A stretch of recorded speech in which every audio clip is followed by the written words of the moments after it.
It's so great to see so many familiar faces. I can't possibly announce everybody on the screen. You keep getting smaller and smaller and the screen keeps expanding. But what a thrill, what a treat to see so many bright and cheerful faces. Gilbert all the way in Amsterdam at after midnight, 12:30 at least, going on 1 in the morning. And Steve, is it 3:30 or so Pacific Coast time? So a 9-hour stretch between all of you. I also want to welcome those watching on our YouTube this evening. We're going to get to you in a minute, but the way this is going to work is I'd like everybody to remain muted for a few minutes as I share some opening remarks. And then when we get to the toast, I'd love you to unmute yourselves so that you can pour your favorite beverage and clap and scream and stamp your feet and make loud noise, do what you usually do so beautifully. And then we'll ask you to mute yourselves again so that we can continue on with the question and answer and open it up to the audience as well, watching. So you're already mostly muted.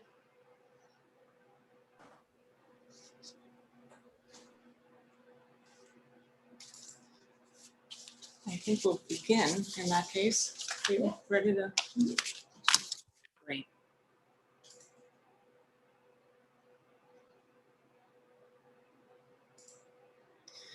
So, good evening, everyone.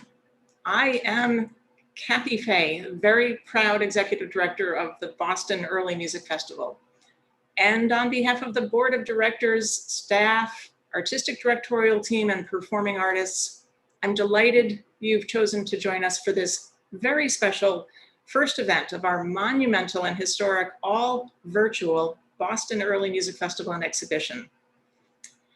As you know, the theme of our 21st biennial festival, Music of Solace and Joy, was carefully considered and established many, many months ago when none of us could possibly imagine what would be in store for us in June of 2021. Given the clear path we're on to a healthier and brighter future, I think we can agree that we have so much to celebrate. Admittedly, while I never imagined I'd live to see the day when we'd present our entire festival in cyberspace, I'm so proud of our decision to do so. Clearly the only appropriate, safe, and responsible decision. Tonight, I am so honored and so grateful to be surrounded by all of you, the BEMF Board of Directors, staff, members of our Campra Company, directors, designers, members of the vocal cast, BEMF Orchestra, BEMF Dance Company, Young Artist Training Program. What a thrilling moment this is, and so worthy of a grand celebration. But before we raise our glasses for a toast, again, just a few guidelines for this virtual celebration. Some of you have just joined us. For the toast in a minute, I'd like you to be unmuted so that you can join your colleagues in a well-deserved and rousing congratulations. After the cheering and the foot stomping finishes, I'd like you to please mute yourself so that we can continue with some civility and good manners. This is not at all to discourage you from speaking, but it'll be much easier to hear each other and respond if you mute yourselves and simply raise your hand when you'd like to speak. My wonderful assistant, Maria, who is by my side, helping me identify and call upon those of you with raised hands.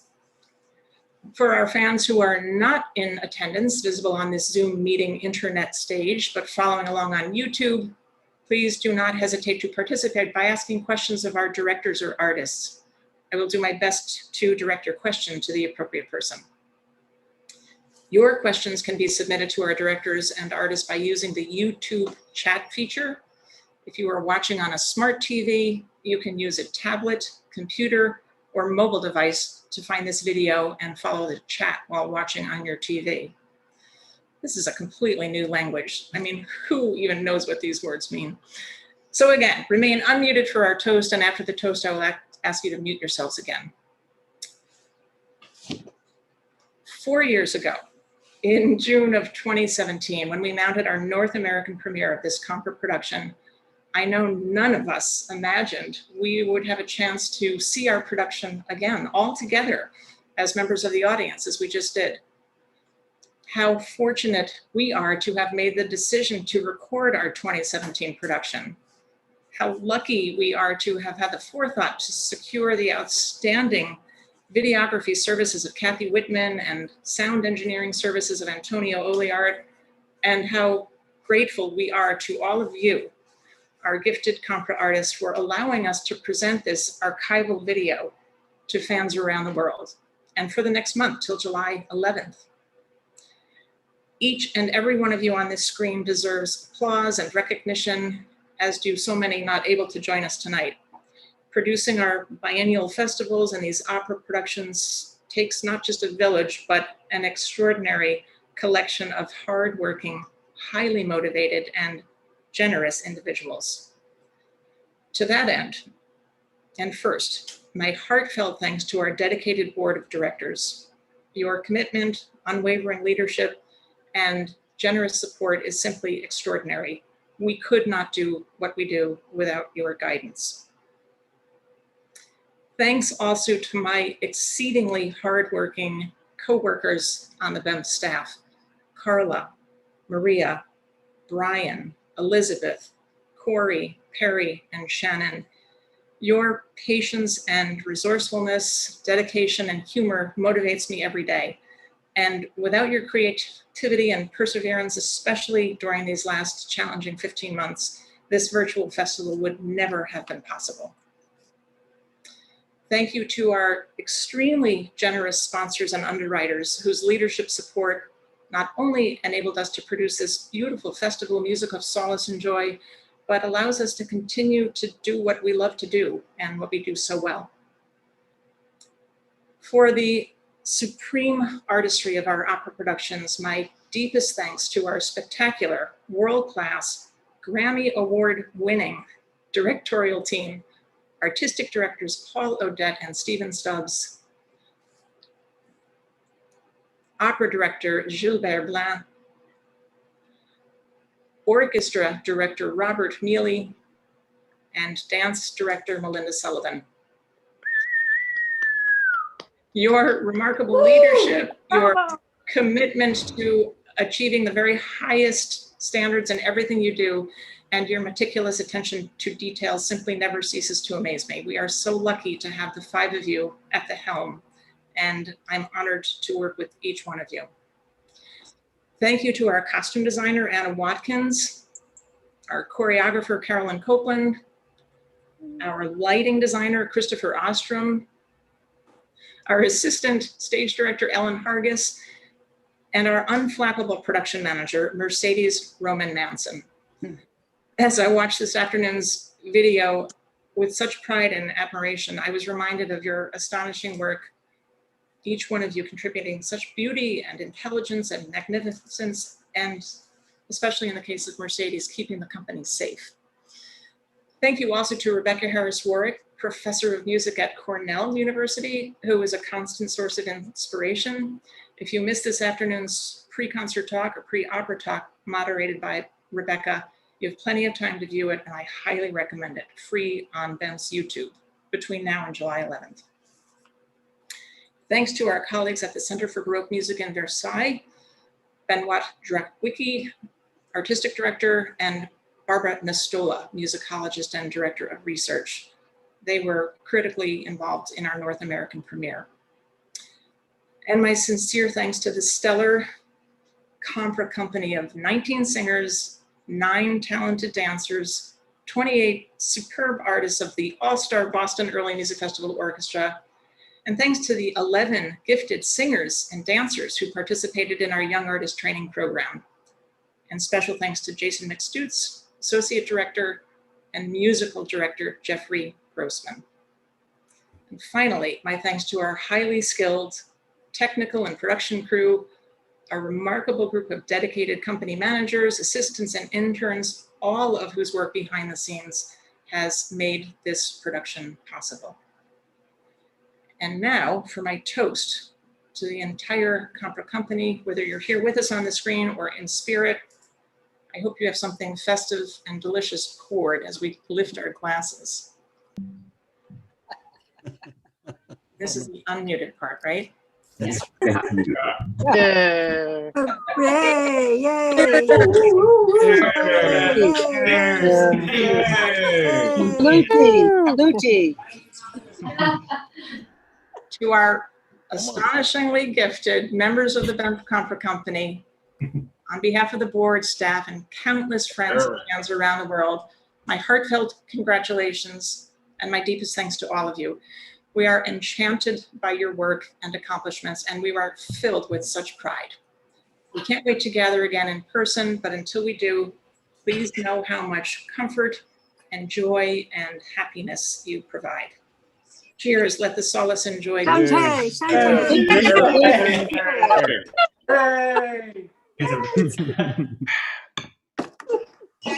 Ours are much, much less rowdy than I expected. Well, here's to you, Kathy, for keeping it all together. Baba. Amen. Yay for All Kathy. happened. And it was the right decision. Question about it, yeah. So I'm going to start with a couple of questions of my own and a couple of questions that have been submitted throughout the afternoon, if that's okay.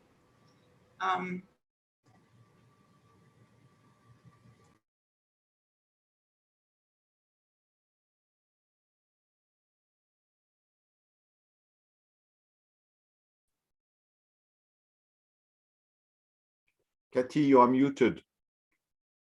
Yeah, my assistant has let me. It's not me. So Paul, Stephen, Robert, you rarely, if ever, have had a chance to see an entire BEMF opera production from the standpoint of an audience member for obvious reasons. You're playing and leading from the pit. Of course, you get to see a certain perspective of the stage from your chair in the orchestra, but you can't possibly see 1/100th of what's happening on stage. Can you talk to us a little bit about what today's experience was like for you? Did our production meet your high expectations? Did you, like I, see many, many new treasures and pleasures throughout Gilbert's amazing staging? You're muted, Steve. My perspective is that, well, I actually have a chair that does see the stage from the pit like Robert does. And so I'm lucky that I do take a lot in at the moment. But of course, our attention when we're doing it is all given over to coordination and getting every moment right. What's so interesting for me as an audience member now is to watch it all tied together in one sort of continuous dramatic narrative that I simply couldn't really follow in the same way in my chair in the orchestra, because I'm following, like I say, every moment of what could go wrong and trying to prevent that from happening. So it was just a great pleasure to see the intelligent narrative that Gilbert wove through the whole thing, and the way the choreography and the singing all is sort of a piece. It's just an overwhelming experience of a company sort of at one with itself. Paul, where are you? Do you want to add to that? Paul, you need to unmute. You're muted, Paul. Okay. Yeah, I got to see so many more details today than I ever get to see even in the rehearsal room where I am facing the singers a lot of the time. But as Steve said, our focus is so much on coordinating the music and making sure that all of that is together and cohesive, that you completely lose perspective of the entire experience. And it's just overwhelming. Gilbert and Caroline put so much detail into every single move, and of course fulfilled so beautifully by all of the singers and dancers. Every facial expression, every glance, every turn of the arm. Suddenly you realize I have to see this about 20 times in order to catch maybe a third of all the details that are going on. It was just wonderful to see. I totally agree. I often feel in these productions kind of like Rosencrantz and Guildenstern are Dead. You know that play where like the people only see sort of part of Hamlet, but not actually the whole thing, and they're trying to figure out what's going on the whole time. We're so involved. I'm so involved in making sure coordination happens all the way across the orchestra and all the way across the stage that my experience of the opera is totally in glimpses. So this is actually so incredible. As Steve said, the amazing thing for me is just the fact that we do this together. It's just so fantastic that the ensemble is so tight at the ends of these choruses, at the beginnings of the dances. It really feels so organic all the way together, which is just, I think, one of the great hallmarks of BEMF, and it's such a joy to actually see it from the outside. Agreed. I don't know if any of the singing cast or other orchestra members want to comment on the same experience, same question.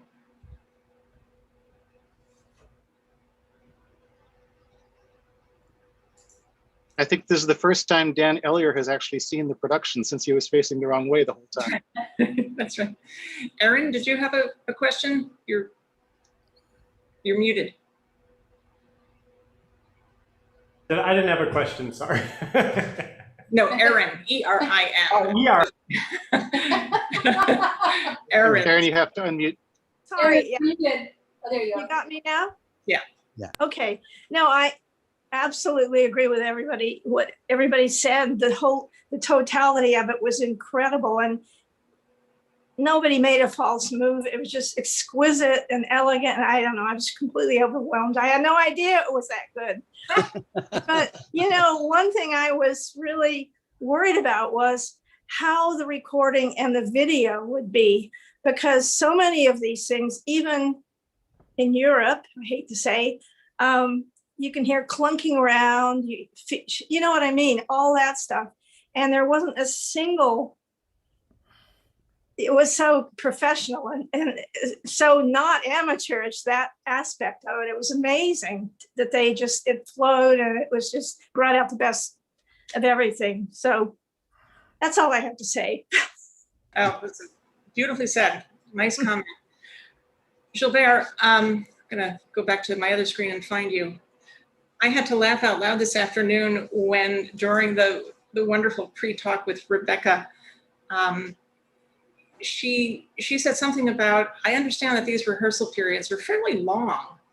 And you quickly jumped in and said, no, let's not go there. But seriously, even though I'm always nagging you to please make it shorter and more compact, I don't know how you do it. And I wonder if you can just talk to us a little bit about literally how this is done. We have 4 weeks for the most part.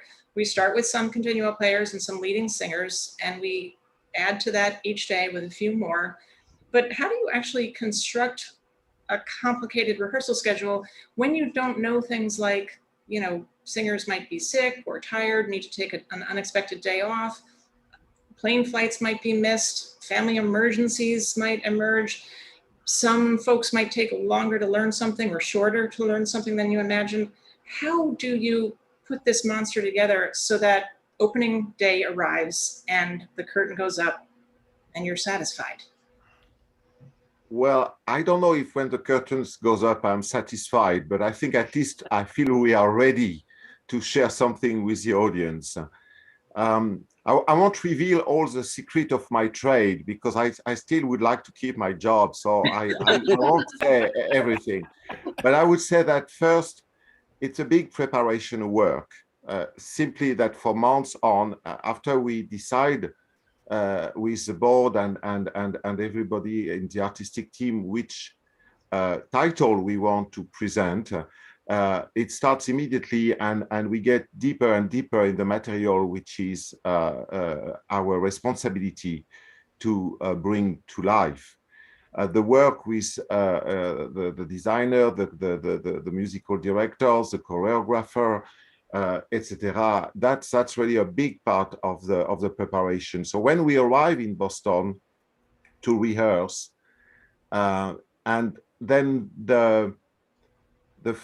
I would say the point is to stay the most open to anything which can happen during this process.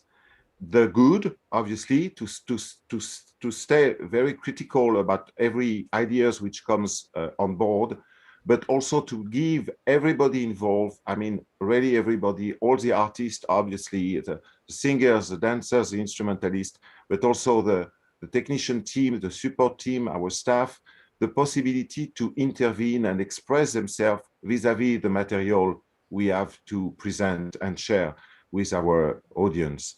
And that, I think, is what I believe is what is special in what we're doing in Boston, is that, yes, it's a scholarly approach. Yes, we have experience in the field of performing arts, all of us, and more specifically early music, obviously. But we also want to keep each other fully listened to, attended to, respected, obviously, but also taken in consideration in the process. So the show you've seen tonight is really the show of all the people who did it. There is this very important point for me when I was watching it. I was remembering every moment where someone, whoever it is in the team, come with the idea and everybody rally to this idea, and it develops. And as my wonderful colleague just said, then the point is to assure continuity, and that's what we are doing constantly from the moment we start to obviously the performance which is offered to the audience, and that's wonderful. I love to share this video with you guys, because for the first time I knew I couldn't change anything. I couldn't jump on stage. I couldn't give a note to a singer, to a colleague, to a dancer. I couldn't debrief. It's done now. And it was a very strange feeling, I have to say, because the heart was more regular, obviously. And also, obviously, I had enough anticipation, I would say, that our work as a team would go through. And I hope it did. Melinda, can you add to what Gilbert has said? Yes, I would love to. I love what you just said about that. We have to let go of the show when we can't give notes anymore, right? For the dancers to put on a big show like this, like a Lully show or a Campra with as much dance as we had in this, we actually started a week before the staging because the dances are not written down. And Caroline, you can unmute yourself here to jump in. The dances aren't written down, but Caroline, of course, had started work on them, but it's different to be in the room, trying out things, creating what the dances will be and realizing we have this much space. And I know with the gondoliers and the poles, you did a lot of improvising with that. So that when we join everybody a week later, the dances aren't completely done, but then we can start integrating into the staging with Gilbert. So we do maybe half a day of just dance rehearsal and half a day of joining Gilbert in staging rehearsal. Do you want to add to that, Caroline? Sure. There was only one notated dance that we have from this opera, and it's the final Forlana at the very end of the opera that I performed. Everything else, I went to the original choreographer's choreographies, Pécor's choreographies for inspiration. But unlike the music, I mean, every choreographer is different, but I come with rough drafts, which means that when I get into the studio, I present my ideas to the dancers, and then I'm a kinetic learner and creator. So I have to have all the bodies in the space. I see how they're moving, and then I'm ready to make changes at the last moment. And this, I think, is useful if you're a choreographer working in opera, because it's not until all the dancers are together in the staging rehearsals with Gilbert downstairs that you can see how we get into a dance, how we exit a dance, the character of the whole scene. There's only, I mean, some people come prepared, I guess, for these productions with everything, every single dance notated, and you can send that out to your dancers, but that's not how I work. So the dancers had to learn their 33 plus dances in the 3 weeks we had. So the dancers, they have to be ready to learn a lot of information, staging information, of course, the step information, and they have to learn it quickly and absorb a lot of information quickly. So what we saw was it looks so what do I say, spontaneous and joyful and fun. And behind that spontaneity and fun is a lot of hard work and a lot of pressure to get a lot of work done quickly. But all of the performers made it look so joyful and effortless. I really appreciated that when I was just watching it. And I think this balance between preparation and spontaneity is a really vitally important part of this, because I've worked with stage directors who figured out absolutely every single step of the singers and every gesture and so on. And you get there with the actual people in the space and discover, well, it was a great idea in their head, but it didn't work in actual person. And so I think that you have to prepare, but you have to also be flexible to be able to change things that don't work and to accept new suggestions and input. As soon as you hear singers doing things, suddenly your original musical idea is changed because they do something that you had never thought of. You think, wow, that's a great idea. Let's do that. Can we slightly alter that to fit into this other idea that we're trying to incorporate? And that's the pleasure of working with BEMF. Another aspect of it, I think, is the fact that we generally have a sort of a company feeling. We know each other well. There are always newcomers as well, but in a general way, we know the cast of singers, we know the cast of dancers, we know the orchestra. And that leads to a kind of sense of trust where you can let things happen that you can't pre-plan. And I was thinking particularly of the fact that two of our cast members who we know very, very well for a long time, Tess and Erin, who we thrust into this opera within an opera, the Orfeo. I don't think we'd ever had them in comic roles before. We had no idea how far that could go. It was wonderful to see. Really and truly. Just to lighten things up for a second, we've got a fan who needs to know who was in stripy sleeves. He was fabulous. Dancer. He was the dancer. Dancer, yeah. Although I don't think it was a dancer. I think it was David Evans. There was somebody that was dancing. Am I wrong? No. Yeah. So David, hello. Take a bow. Hello. Yes, my costume certainly is flamboyant. I loved it. I loved it. You were wonderful. Robert, we have a fan who is wondering if you can comment on the 6 subdivisions in the string section of the French orchestra. Take it away, Robert. That's a very technical question.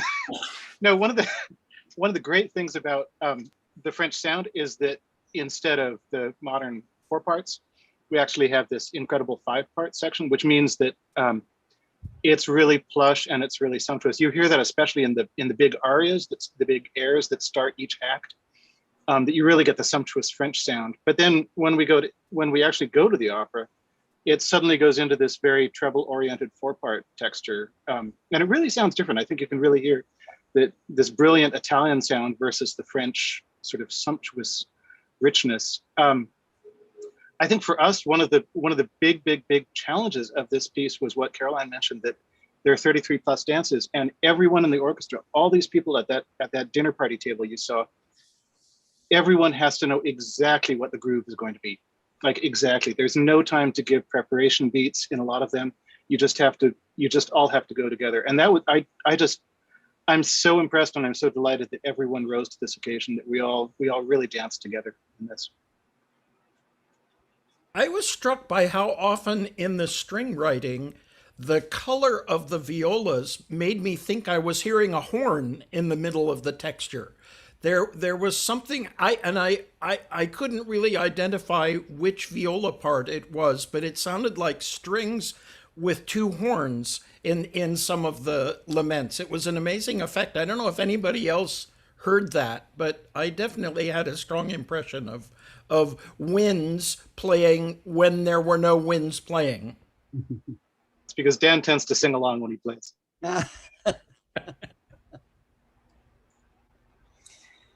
It's fun to have so many viola colleagues in an orchestra. It's one of the great pleasures of my career. Well, we're the beneficiaries, Dan. Steve and Paul, and again, Robert, I wonder if you might say a few words about the famous cement wall at the Cutler.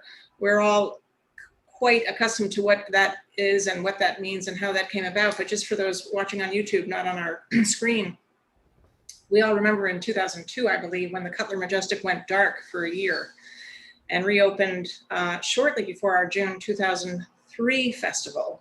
And it was a new name. Joan and Ted Cutler had sponsored the renovation, so it became not the Majestic Theater anymore, but the Cutler Majestic Theater. At any rate, I believe BEMF was one of the first new users in that space for our 2003 production.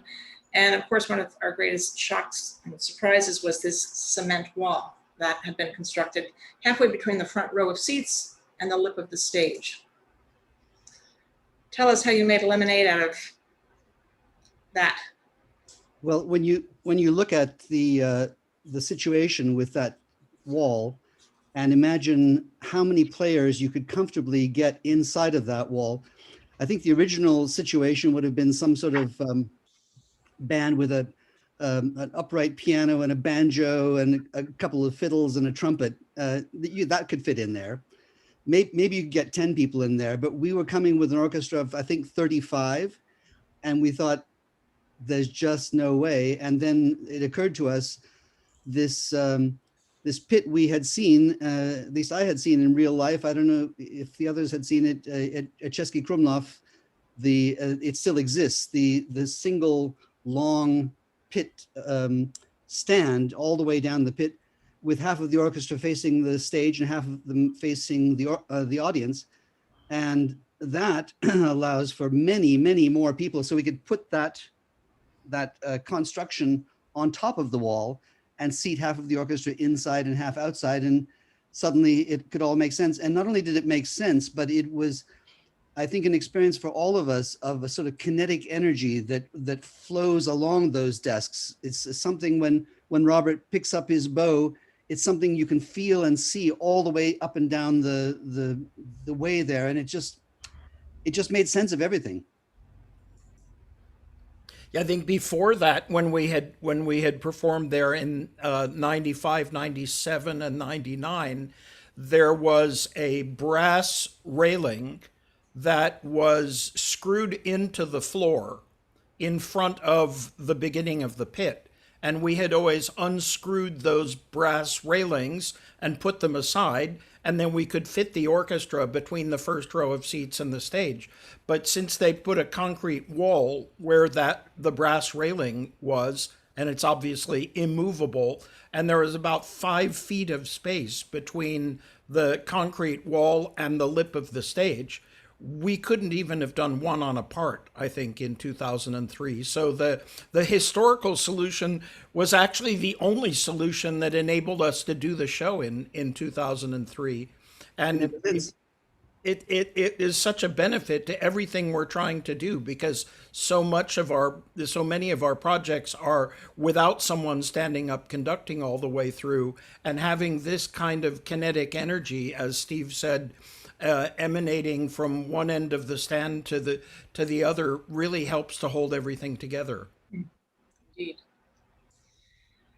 Well, I would love to turn things over to some of the singers and ask you how you're doing and how you have survived this last 15, 16 months.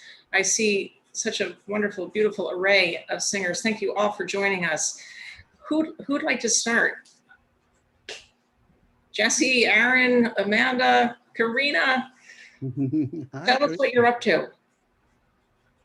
Hi, great to see all your faces here and on stage and in the pit today. It's just such a thrill to be able to zoom out and see these productions that we were so close to in person. And yeah, just watching all these interactions, some favorite moments, all my duets with Amanda, of course, and the trio that I loved singing with Aaron and Jason, and then the accidental Theorbist assassination moment that we all love to hate or hate to love or love to love. But just wonderful to relive that. You asked how we were doing. Doing okay. As many of you know, Johanna, who plays in the orchestra and will hopefully be out soon, and I had a bit of a pandemic project of having our first child, which was very exciting. And she made it all the way through the opera today, but turned into a bit of a pumpkin after that. So she can't be here for the party, but it's definitely an earlier attendance at an opera than we might have had for her otherwise. So really fun to share that with her. And two of my parents were here also, so we had a bit of a family outing to the opera this afternoon. We put it on the projector on our wall in the living room, so it did feel sort of like being in a theater, which was nice for all of us. So Fabulous. but yeah, things are looking up. I can't wait to be back with you all making music and making theater. And someone else talk now. Yeah. I'll happy to kind of talk, even though I hate talking in front of people. I'd rather sing in front of 1,000 people rather than speak. But no, it's wonderful to see all of this production again. And what I even enjoy more than watching the production is this Zoom right now, getting to see everyone that I love and my family of BEMF. This is the best part actually of this whole thing. And so I'm so happy to see everyone. And I just want to say cheers to everyone that I love very much. And I love making music with you. And I look forward to it again in the future. Thank you, Aaron. Thank you. Feeling is mutual. Yes. Our Grammy winning tenor. Hey, Jason, I see you've got a hand raised there between two amazing sopranos. I'm here with two lovely ladies, and I'm the only boy. We're good. We're saying hi from Metro West here, Metro West BEMF. Melinda's around the corner. She should have joined us. But I think I can speak for my colleagues and say that we're doing okay. We're hanging in there. I've been pleased and honored to get to make some music with my dear sweet friend Aaron Sheehan throughout the pandemic, and also to see him numerous times, as well as Tess and Amanda. And so things are looking up, and we're hopeful that the coming fall and the next season will be a good one. Great, good to hear. Amanda, Tess, do you want to hand the mic off to one another? Or are you also? I agree with Aaron. I love seeing everybody. Every other summer, we've always spent all this time together for so many years now. And Amanda and I were talking in the middle of May about, well, BEMF would have been starting next week, and the weather is going to be very, very cold and rainy for the first week, just like it would have been at BEMF. And then we'll all, be super, super hot 2 weeks later, as you would have been melting in rehearsal. We were just saying, how awful would it be to be putting on wigs and corsets on a day like today? It is. My car thermometer said 97. Mine said 98. But we're fine. We're all good. And it was nice to see a lot of you a couple of weeks ago for the recording. Yeah. For the events that are happening this week. Yeah, that was one of the most wonderful things I've done all year, and I loved getting together with, all of you doing those Monteverdi songs, and I can't wait to hear the program in a few days. Oh my gosh, the two programs, the Monteverdi Friday night and the Handel program Thursday night, are we all in for a treat. Karina Gauvin, is it possible you are out of your rehearsal or your recording or whatever you were doing? Can you hear me? You. Yes. Yes. You can hear me? Oh, Hi. it's so nice to see all your shining faces. Oh my goodness. I didn't think I'd be able to make it because, we had a performance this afternoon of La Clemenza, and for a festival just on the South Shore here in Montreal. And, it was touch and go, and but we had a public today, so that was really thrilling. Everybody was masked, of course, and social distancing and so on. But wow, to be performing for some people in so long, I can't tell you, it's quite something. So I'm sorry I missed the Carnaval. I wish I'd seen it, but I don't know if I can see it. You can still see it. You can see it. Okay. Over and over and over again. As Amanda was saying, when we were doing this, what was it? Was it 3 years ago? 2017, 4 years ago. Oh She just, I mean, time flies by. I mean, we were really melting in those chorus sets. Oh my gosh! But yeah, it's been a very emotional year, I think, for everybody, myself included, and it was nice to see people posting things. I got to connect with Amanda's cat. Her super cute cat, and seeing people what they've been posting all year. But yeah, it's been rough for all of us. But there have thankfully been some nice projects to look forward throughout the year and kind of keep my head just above the water. So anyway, it's nice. It's so nice to see everybody here. I can't believe it's been 4 years since the Carnaval. I can't believe it's crazy. So I'm jumping all over here as I do, but somebody wants to know how the bear breathes. It doesn't breathe. Actually, it's interesting. It's an interesting question because I remember in rehearsal, I was rehearsing only with the head. So I didn't have the fur here.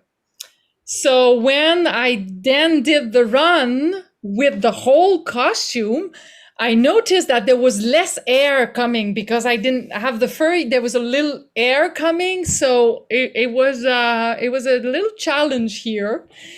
But it was funny to see it this afternoon, what I did, because I don't remember exactly. I was in this, you're like in going into space, you have this big thing. And but I'm glad I did the bear because Boston is all about the bear. So I did the bear, the Canadian did the bear. So I'm glad. I think the bear costume, did it have mesh at the mouth and that's how you saw out? Yes, but I see. Doesn't breathe so much. But with the experience we have now with the masks on, I think I would be better for sure. That practice. Yes. Rebecca, there you are, middle of my screen, 3 or 4 down. We have a question from a fan who wonders from this afternoon's pre-talk, what were the earlier operas that broke from Lully's myth legend plots before Carnival broke the mold? Well, it's really interesting because Lully himself wrote a couple of works that were comic. In 1675, which was 3 years into his tenure at the Paris Opera, he put on something on stage. It was a kind of a pastiche called Le Carnaval, Masquerade. It was also set in Carnival, and he took various pieces together and wrote some new music. And it didn't have a plot. It was a series of vignettes about what happens during Carnival. And it turns out that he could be very, very funny himself when he wrote music, but he had to do when he was writing to text in Italian. So it was his Italian roots that were coming out that for these funny things. And I think it's just a real tragedy that he never got the chance to pursue that aspect of his, because the notion was, some people blame Quinault, who wrote the librettos for the operas, by calling them tragedies in music. The minute they mention the word tragedy in a French environment, that means it's got to be serious. It has to have 5 acts. It has to meet certain standards. Gilbert could be the one who could tell you much more about that. But that meant that he put himself, or that Quinault and Lully were in a kind of a box, an aesthetic box that they couldn't get out of. So it was only occasionally when Lully wrote these things that were funny. But we rarely got to see that comic side of him. I don't know, Gilbert, do you have things to add to that? I'm sure you do. Well, no, I think the point that there've been always some, like you said, Rebecca, some comic elements in the production of Lully, including his ballet de cour, obviously. Right, and the early operas too. The first 2 or 3 have some comic elements, but very little. Yes, exactly. And then the desire was to create a new genre, which at the time was obviously had to be a serious genre, because that was the one which was more considered and wished by the royal power. I don't know if Quinault who also wrote comedy for the theater, for the spoken theater, was not the guilty one in this way, because poetically he really wanted to create something new and different, and of course more pure maybe than other form of entertainment. So I think definitely the birth of the opera ballet with l'Europe Galante and Carnaval de Venise and so on, that's definitely marked a new way to make comic, or should I say opera with comical elements in it, and that's what we should also see, that Campra was certainly valued enormously as a composer, but he was very smart at the beginning of his career to establish his name, not by doing some kind of serious opera like Lully, but creating his own new genre. And that's remarkable for as we saw with the Carnaval de Venise. And what's really interesting to me is that for a good 10 years, anything that was going to be funny on the stage of the Paris Opera had to be connected to Italy. It could not be in a purely French environment. After the Italian venue had been established, in Venice in particular, then it was possible to start making a few steps off of into a Parisian environment with Mouret, who was a composer who worked at the Italian theater. So it was really, I mean, it was connected to the Commedia dell'arte, to the Italian theater in Paris, and to Lully's own Italian roots, that Italy was a place that allowed for comedy in the French mind, and not so much France until later. Boy, this is fascinating. We're getting another education. What an afternoon this has been. It's incredible. Gilbert, I want to talk a little bit about the young artists, and maybe we can hear from some of the young artists who are in attendance.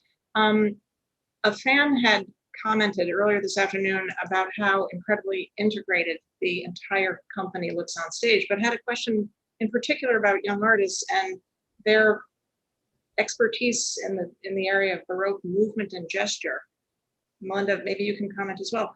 How long do you work with young artists? What is can you give us just a little bit of an overview? How do you turn these talented singers and dancers into the beautiful performance we watched this afternoon?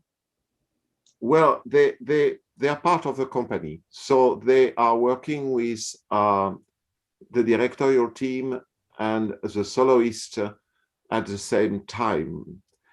They also have special coaching workshops, conference, lecture, where they are offered as much as many point of interactions with the opera they are involved in. And the point is to establish also the fact that they have a voice, literally, or for the young dancers, they have also the body to dance. And this voice and this body is taken in consideration in the process we all share together, like we said at the beginning of this talk. So it's an immersion, but it's also giving them a sense, which is necessary for any artist, of responsibility. They can't just hide, they can't just fake it, they have to do it. And if they are not able to do it, then they can't, and that's the end of the story. But they never happen, because we are very tough with selection. So the people we hire, we give them the trust, and we ask them in return to give us the trust to follow our direction and our spirit of work. Every major soloist is helping every young artist by their example, by their discipline, by their passion. I mean, you know, when you are in a rehearsal room with Karina Gauvin or Aaron Sheehan or all JC and obviously, of course, Amanda, you can't help to get inspired by the discipline and the great work these artists are doing. So you learn also by looking at that. The same for the dancers. If you dance on the same stage as Caroline Copeland or Carlos Fitante or Marie-Nathalie Lacourcière, you can't help to learn. And this immersion in the process, that I think what is the point of the Young Artist Training Program at the Boston Early Music Festival. I would just add that the young artist dancers are learning from all of the singers, and the young artist singers are also learning from all of the dancers and the continuo and how everyone's working together. I'd love to hear from some of the young artists if you're willing to raise your hand, or not even raise your hand, just jump right in. Hannah. I'll bite. Yeah, being a young artist at BEMF in 2017 was an incredibly formative experience. I'm sorry, the drink that my fiance made me was really strong, so I'm just gonna carry on. And yeah, everyone was so kind, and I had the amazing privilege of covering for Amanda. And just watching her in rehearsal and kind of keeping my eyes focused on her I learned so much. And then when she got sick, stepping in for her and getting to sing with my my hero, Karina Gauvin, was just incredible. And I learned so much.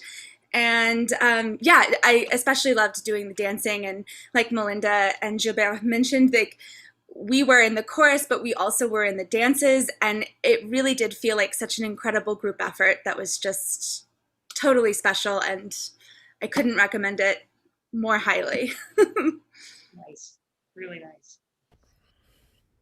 Devin, Thomas, anything to add to that? Yeah, I guess I'll say it's weird because I turned 31 this year, and I'm still technically a young artist, and that feels really strange. Because I look at like students now, and like they feel young in comparison. So it's like a strange thing. But BEMF definitely gave us like a lot of respect while we were there.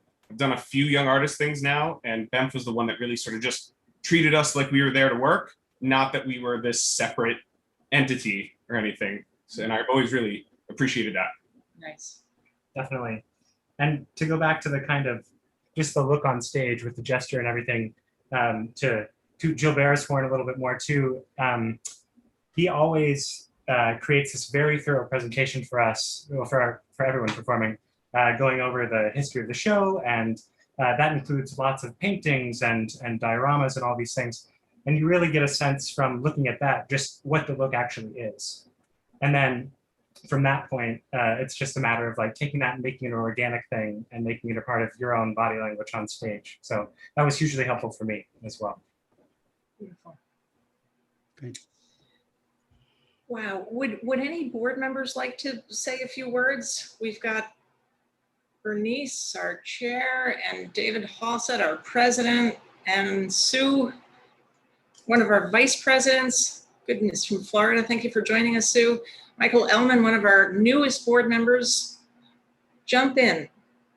Well, from my point of view, I saw it twice the week of the performances. I saw it again today, and I'm ready to go for another 3 or 4 this week. It is a fun piece, and thank you all for doing it so well. Well said.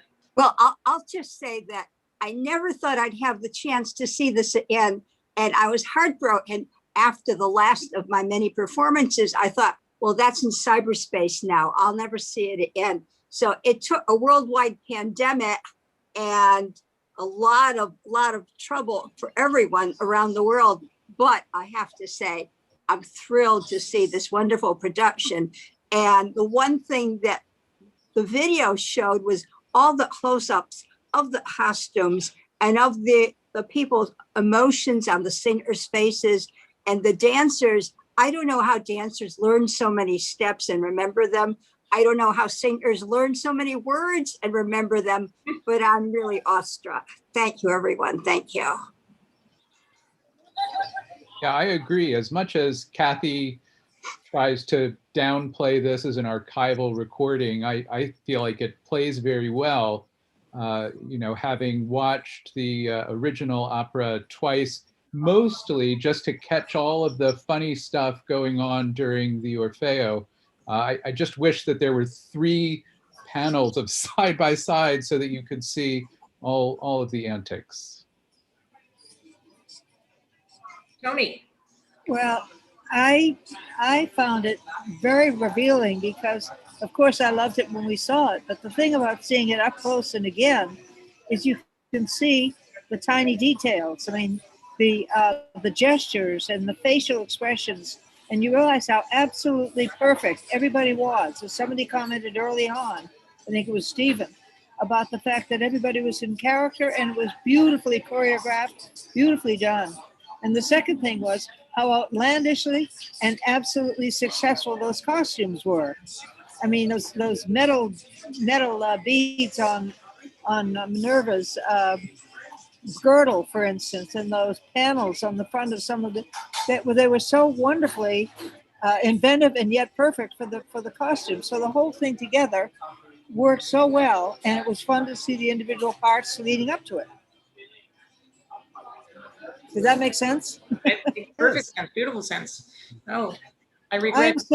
Let me just say, I'm sitting in a bar because I'm out in the country where I don't have internet, and I'll have to go now because I've been here 2.5 hours. Hey, Robert, I want to ask you a question which has come up a few times.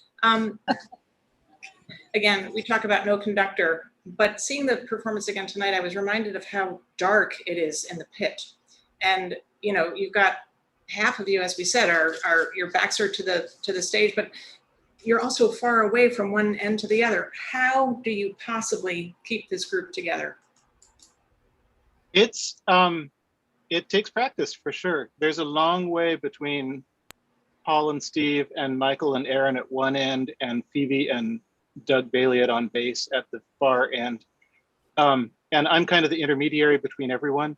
So there's a lot of people sort of peer around, you catch each other. And one of the things I love is that signals, like Steve was saying, signals kind of travel by wildfire, sort of ping across the orchestra between us, so that often various people are sort of point persons for the cues that they'll see each other. It's a really interesting process, but the great thing about it is that it means everyone's equally invested in it. Everyone's really, no one's following. Everyone's participating. One person that I neglected to mention in my opening remarks and thanks, who I absolutely must call out, is our program book editor, the guy who makes us look as beautiful and as meticulous and as excellent in print as we look on stage, Andrew Siegel. It's great to see you, and you deserve a standing ovation. Woo! Hey, Andrew. Thank you. It looked so wonderful to see it again, and I saw it 3 times during the week and was allowed to visit a few rehearsals while it was being made, and it's so great to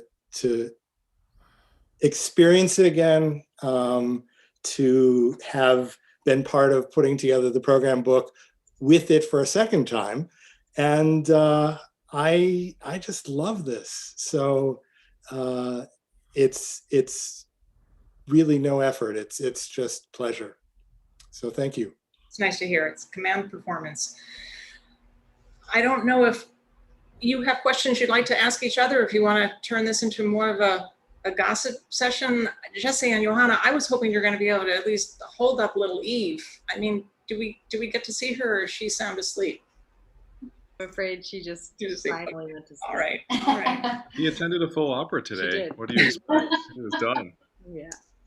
And I believe you told me that she's already a fan of Orlando. I think you said that she's been listening to excerpts of Orlando General. With the Graupner, I think, when it arrived.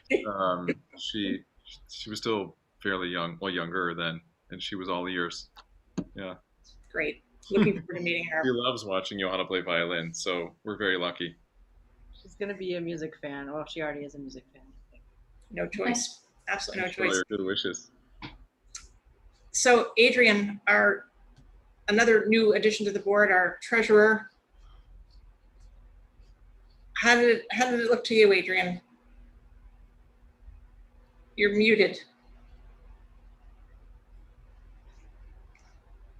Here we go. There we go.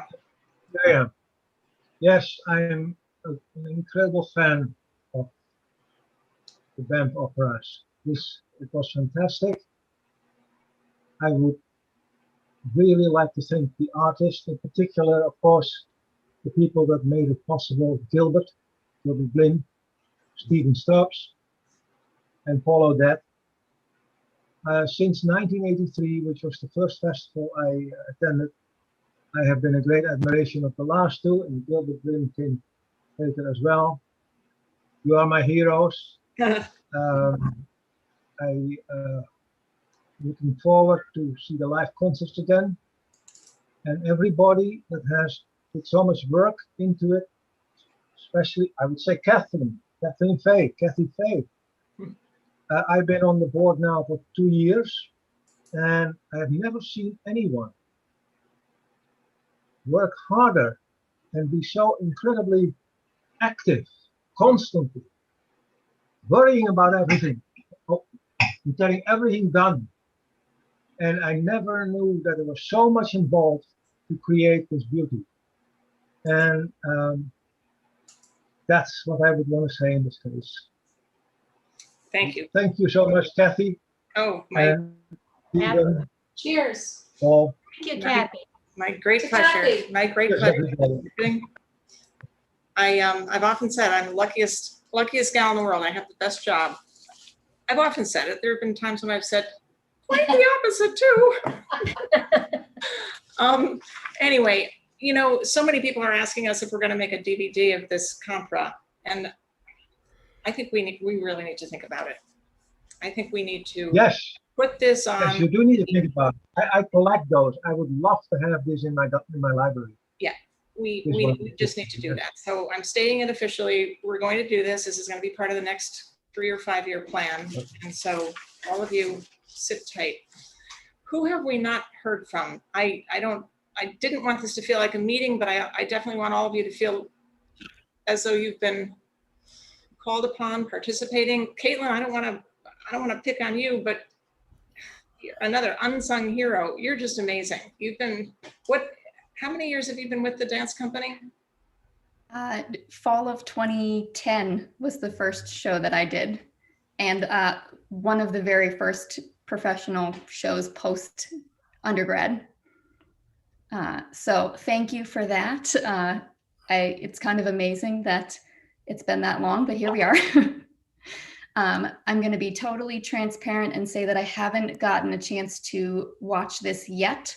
So everything is just from my my kind of internal memories, but I fondly I'll say remember the doghead experience with Caroline.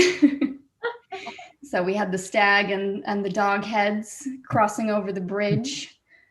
With a million people. With a million people, large skirts, limited visibility, as Marinat was saying. Just everything that Caroline said earlier is a great summation of how I feel about the festival, and that amount of information being internalized all at once. There are definitely days where struggle to keep it inside the brain as opposed to just having it flutter off into the universe, but it's all thanks to the great combination of preparation of the artistic team, and I'm very much looking forward to going and watching this at least once. So thanks for that. Very welcome. Yeah, I've said it over and over again, but you can all watch it as many times as you want, 24/7 between now and July 11th. And that goes for everyone out there who's purchased a ticket for $25. Is that the bargain of the century? Michael Ellman, I don't want to leave you out. You're newish to the BEMF board, although you've been a fan for many years as well. That's the problem. When you express your appreciation and when you give generously to an organization, we grab you to add you to our board. So happy to have you. He's muted. Oh, you're muted, Michael. Muted? There we go. Okay. Two comments that really emerge after Rebecca's talk before the screening of the performance earlier today. And the first observation is that it was pretty clear. Well, one of the points that was raised was that there was some dispute about if this show should even be produced. And I think I hope I'm not embarrassing Mr. Odette by remembering his comment during the prelims that he was not convinced, at least at first blush, that this was going to be a great thing to put on stage. And then of course, in the fact, I think this is really a delightful show that and given the richness and the complexity of the production, it bears a lot of it bears multiple viewings extremely well.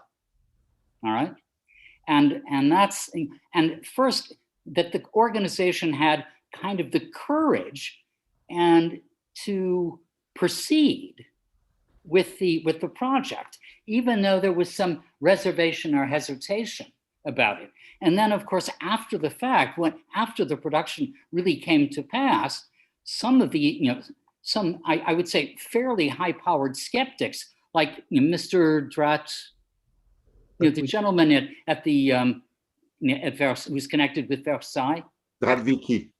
Thank you.